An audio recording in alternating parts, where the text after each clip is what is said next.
What's going on, Headliner Nation? Welcome back to the Fantasy Headliners. Kyle here with my Week 7 tight end rankings. Do me a favor before we jump into the video, hit that like button and subscribe to the channel if you're new here. We're closing in on 110,000 subscribers. It'd be awesome to hit that goal next week. So if you're new here, hit that subscribe button and help us on the way. I don't think you're going to be disappointed with the material either. So let's talk about my top 20 tight ends for Week 7. Number 20.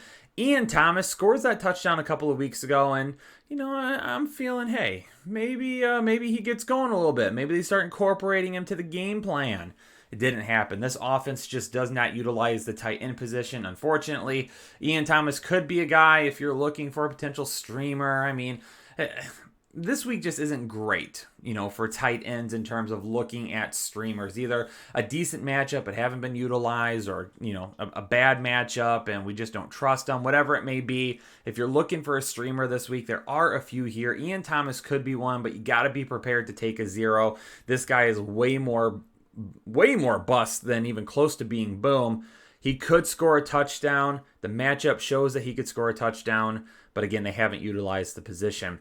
Eric Ebron, he's a risk as well at number 19. You've got Deontay Johnson back this week. That's 3 wide receivers that are taking a majority of the workload. And then when you look at the run game as well, James Conner getting a lot of work there. So there isn't a whole lot of work left over for Eric Ebron. Logan Thomas, a guy that to begin the season had a huge target share, and then it's just kind of disappeared. He hasn't done much of anything. He scores a touchdown last week.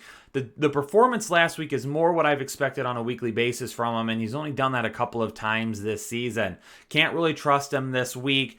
Target share, again, not too bad. With Kyle Allen under center, maybe he starts looking his way a little bit more. For me, still a sit. In terms of guys that are probably on your waiver wire still, it'd have to be between Logan Thomas, who is a sit for me, and Darren Fells, who is a start. Fells I'm running with a little bit more, and then also David Njoku, who I'll talk about here in a second, will be in that conversation as well.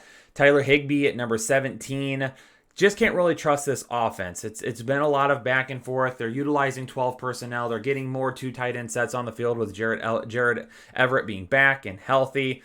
So with Tyler Higbee, he's just not getting the looks that he got at the end of last season. He's only had that one really big game this year, so hasn't really returned to fantasy owners yet. Hayden Hurst at number 16, also got him as a sit, because there's one thing Detroit's done well this year. It's stopped and limited the tight end position. When you've got Julio Jones, when you've got Russell Gage, and when you've got Calvin Ridley on the field with you, and then of course if they get up big in the first half, utilizing Todd Gurley to run it on Detroit, it just really limits Hayden Hurst's ceiling this week. Evan Ingram at number 15. I had him as a start this week, but I told you all, you're only starting him if you're in desperation mode. For those of you in PPR leagues, he did get double-digit points. He got you 10 points in PPR leagues. Unfortunately, in half PPR leagues, he didn't quite get there. But he would have got you there in full PPR league. So if you had to start him in one of those, you didn't get too bad of a performance. Wasn't great, though, again. And moving forward, honestly, Evan Ingram's going to be a sit for me. I don't think I'm going to list him as a start the rest of the year, regardless of how good the matchup may be. At number 14, David Njoku. We just found out Austin Hooper is going to be out this week. Appendicitis, had to have surgery. Will be out this week and possibly next week as well. Fire up some David Njoku for me this week. I'm hearing some people talk about Hunter Bryant. Hunter Bryant filled in as that second tight end while David Njoku was hurt. He did outsnap David Njoku in his first week back 2 weeks ago, but then last week David Njoku outsnapped Hunter Bryant. David Njoku is the receiving threat there. He is the guy that I trust to have the upside and a great matchup this week. I've got him at 14, probably still on your waiver wire. If you need to run with somebody this week, it's David Njoku for me. And who knows, with the way that the connection has been between Baker Mayfield and the wide receivers, maybe David Njoku and Hunter Bryant both get a little bit of action this week. But David Njoku would be my pick. Darren Fells at number 13, like his touchdown upside this week, a great streaming option for you.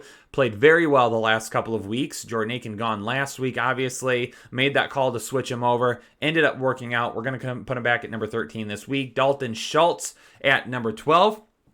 Maybe we'll see him get a little bit more run this week. Not too bad last week. Obviously not some of the same upside we've seen with Dak Prescott, but let's give Andy Dalton just a little bit longer. I don't love him by any means. I don't love Andy Dalton by any means, but The dude has done it before. Let's just give him a week or two to kind of get rolling with things again.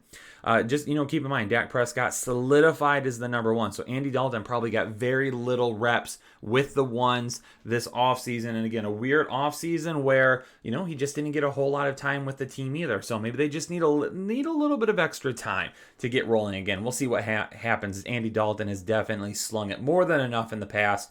He could do it again. Noah Fant at number 11 coming back this week. Got some practices in, feeling healthy. Definitely think he's a guy that could make an impact this week, considering, we've got Drew Lock. Hopefully he's finding that connection that he had with him earlier in the season. If it does, boom, we're good with Noah Fant moving forward. Maybe not the touchdown upside I would like, but the volume upside will be there for us. At number 10, Jimmy Graham. I keep saying it. We got to start him right now. Why? He is just a volume hog. That's how it is. He's a volume hog. Don't really love the matchup for him this week, but he's getting more than enough volume to definitely hit. Number 9, Robert Tonyan, there pictured for you. The reason I've got him at number 9 is because I'm hoping that connection with Aaron Rodgers that we saw a couple of weeks ago is there. However, with Davante Adams being back, keep in mind Davante Adams wasn't healthy that big week on Monday Night Football. The volume might be a little bit lower, so what we're hoping with Robert Tonyan is that he gets in the end zone. Definitely think that could happen. Aaron Rodgers and the Packers are going to want to come out slinging it this week. At number 8, Jared Cook. Now, Jared Cook was a sit for me in my start and sit video. I have changed that. I've changed that because of Michael Thomas. After I did the start and sit video, it comes out Michael Thomas dealing with a little bit of a hamstring issue. Might not even play this week. Maybe there's a more disconnection with the team, whatever it may be. Jared Cook, I'm going to go ahead and list him as a start now, and we're bumping him up to number 8 in a matchup that could be tossing the football quite a bit. So like his upside this week. He's got a really low floor for me, but he's got a high ceiling as well. Number 7, Rob Gronkowski, thinking that maybe that connection is coming back a little bit with Tom Brady. Maybe he's looking Gronk's way a little bit more. Gronkowski feeling back to his normal self. Needed a few weeks to kind of get back into the groove. We might be looking at a little bit more of that connection moving forward. TJ Hawkinson at number 6. I'd like to go higher with TJ Hawkinson. Great matchup for him, I believe. But we haven't been able to really trust him yet this year. Since week 1 of last year against Arizona, the dude really hasn't had any type of performance that has been close to that. They don't target him that often, but going up against Atlanta, they give up a lot of fantasy points per game to opposing tight ends, hoping TJ Hawkinson can hit this week. Hunter Henry, a volume beast. Hopefully the touchdowns start to come. If they do, the guy is definitely a lock as a top 5 option every single week. And number 4, Jonnu Smith finally gets a full practice in. Looks like he is ready to go. If you got yourself some Jay Smooth, you've got him in your lineup. And then, of course, number 3, Darren Waller, the volume king. Absolutely high upside every single week. Derek Carr's closest ally in the passing game. Targeting him all the time. George Kittle at number 2. George Kittle in bits, as I call him now, because he's an absolute dog on the field when it comes to his play. And then number 1, Travis Kelce, the undisputed tight end 1 as of right now. There you have it, Headliner Nation. My top 20 tight ends for this week. Do me a favor, again, hit that like button, hit that subscribe button if you're new here to the Fantasy Headliners. And as always, if you've got questions, leave them in the comments below, and I'll get to as many as I possibly can. Appreciate you all tuning in for another video. Stay safe, stay healthy. Good luck in week 7. I'll catch you on the live show Saturday night, 9 p.m. Eastern Standard Time. Make sure you tune in and you're ready to roll. I'll catch you all later. Have a good one. See ya.